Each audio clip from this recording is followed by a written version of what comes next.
বাপের বাড়ি বিপত্তারিণীর ব্রত আছে। হঠাৎ একদিন রানী বললেন, তোমরা তো গোমাংস।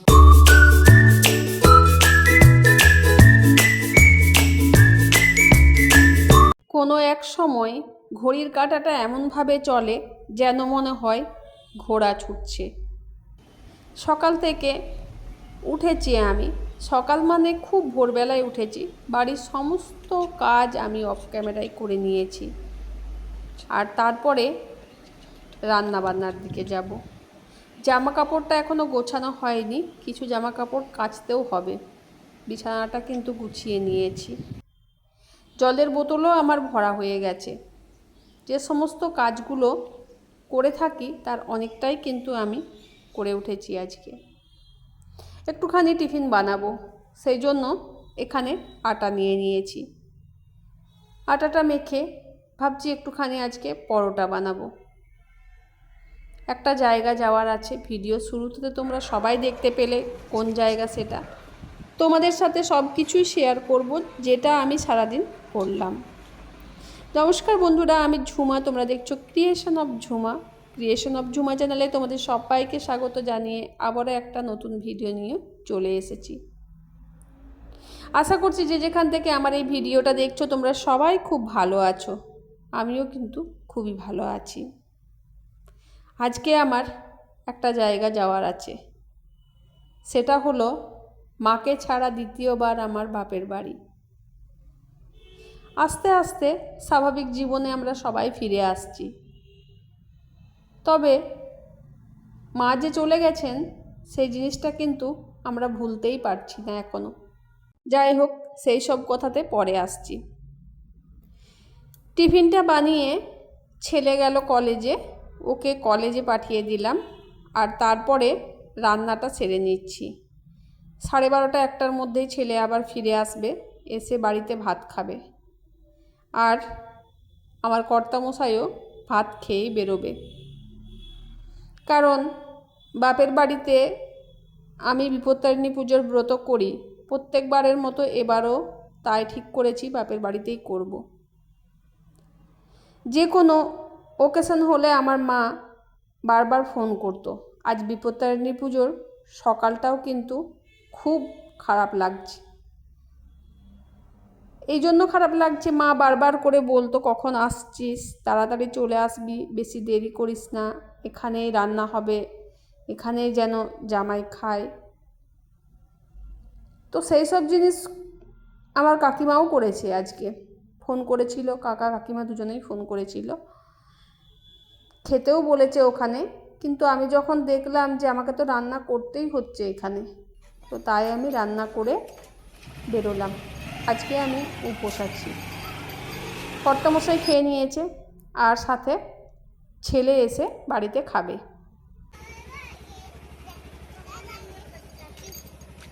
তো চললে বলো। লালবাজার লালবাজার কি আছে? শ্বশুরবাড়ি।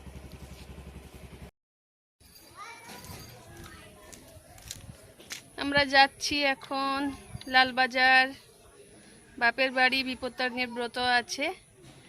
তো রেডি হয়ে গেছি দুজনে। কেমন লাগছে দুজনকে একটুখানি বলো।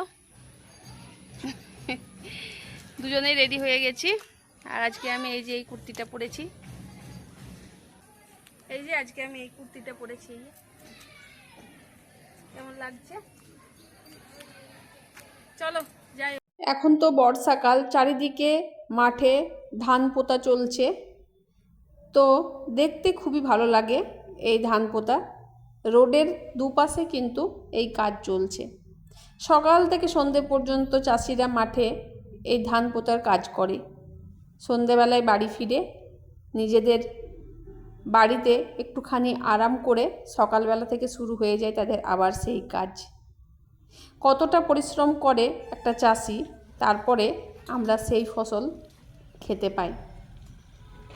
যাই হোক, দেখো এখানে রাস্তায় যেতে যেতে একটা বেড়াল কিন্তু সেই রাস্তা মাঝ দিয়ে চলে গেল, তাই আমরা সেটা অশুভ মনে করি বলে গাড়িটা দাঁড়িয়ে কিছুক্ষণ দেখলাম যে কেউ ওই রাস্তা দিয়ে যাচ্ছে কি না।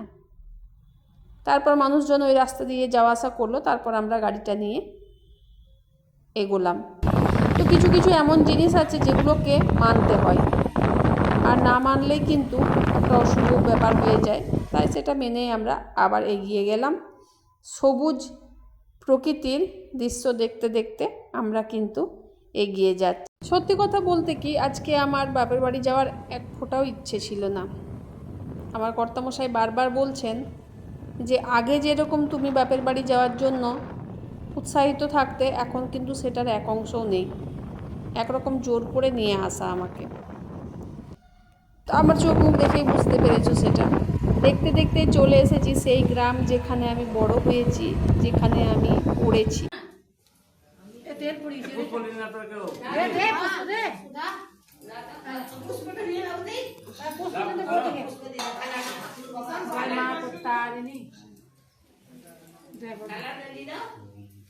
কই থালা তোমার?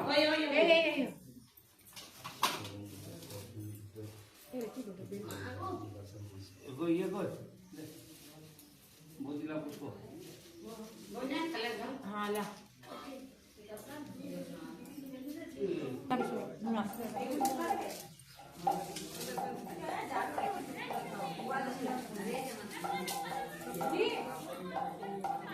হ্যাঁ হ্যাঁ ওইখানে না, তুমি চলে এসো পরে নেবে।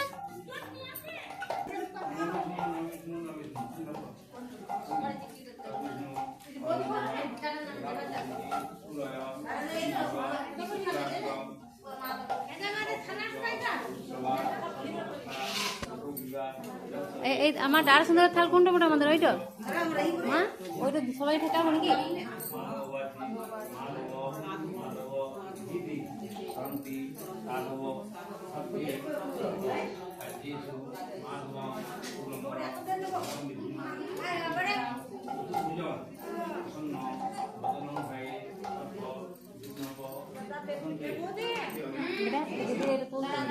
সবাই খাটায় এরকম দিদি বলি ওই দুধ থেকে আমার এই দুধ থেকে দিদির দিকে তাকায়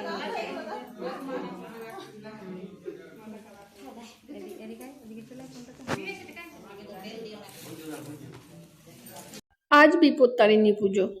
আজ সারাদিন এত কিছু দেখলাম, এত কিছু অনুভব করলাম যে মনে হলো এই কথাগুলো শুধু নিজের ভেতরে রেখে দিলে হয়তো অন্যায় হবে। তাই ভাবলাম তোমাদের সঙ্গেও ভাগ করে নিই। আমি আজ বাপের বাড়িতে, ছোটবেলার সেই চেনা বাড়ি, সেই উঠোন, সেই গাছপালা, সেই কালী মন্দির, সেই পুজোর ব্যস্ততা, সব কিছু যেন একই আছে।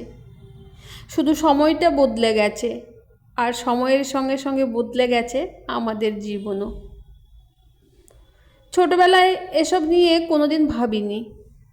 মনে হতো এভাবেই তো সব সময় থাকবে, মা থাকবে, সবাই একসঙ্গে থাকবে, পুজো হবে, হাসি হবে, গল্প হবে।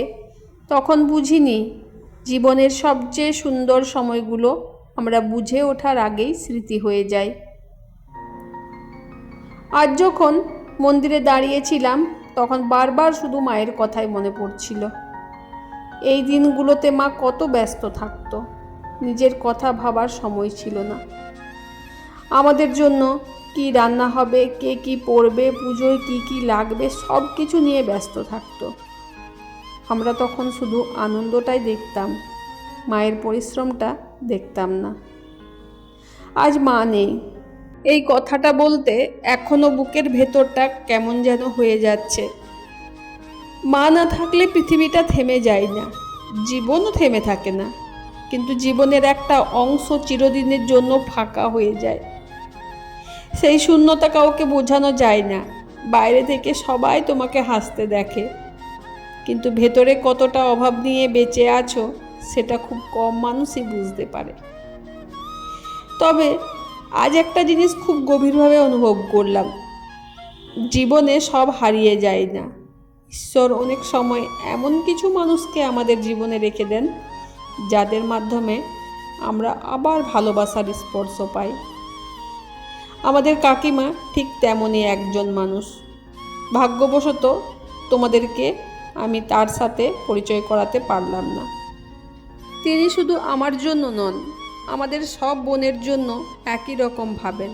কে খেয়েছে, কে বিশ্রাম নিয়েছে, কার কি লাগবে, এই ছোট ছোট বিষয়গুলোও তিনি খেয়াল রাখেন। হয়তো বাইরে থেকে দেখলে এগুলো খুব সাধারণ মনে হয়, কিন্তু যে মানুষ মাকে হারিয়েছে সে জানে এই ছোট ছোট যত্নের মূল্য কত বড়। ভিডিও শুরুতেই তোমাদেরকে আমি বললাম যে আজ বিপত্তারিণী পুজোর দিন মা থাকলে অনেকবার ফোন করতো, কিন্তু সেই মায়ের অভাবটা কাকিমা পূর্ণ করলো। অনেকবার ফোন করেছে আজ।